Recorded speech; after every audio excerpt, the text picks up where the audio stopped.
भैया हो हे तो है बड़का भैया हो भैया हाथ सबको कारी बुनाए दिया चंपा फूल लगाए दिया हो गांव के अधिकारी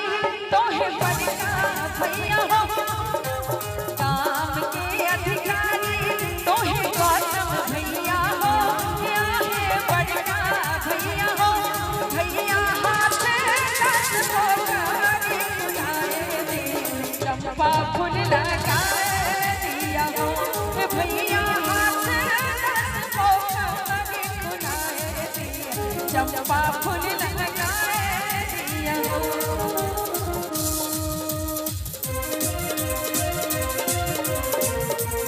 क्या बहुत बढ़िया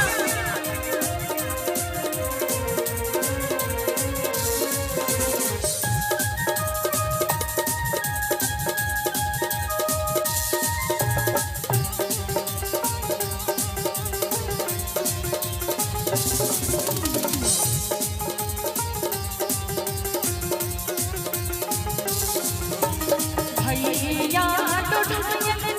जोहार गाथो है भैया तो जोहार गाथो है आहे हार गाथो है आहे से हो हर महीने बचपन सके बाटे रत है आहे से हो हर महीने छठी बहने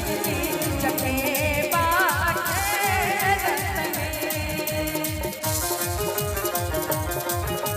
बहुत बढ़िया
सब शास्त्र कही कि जान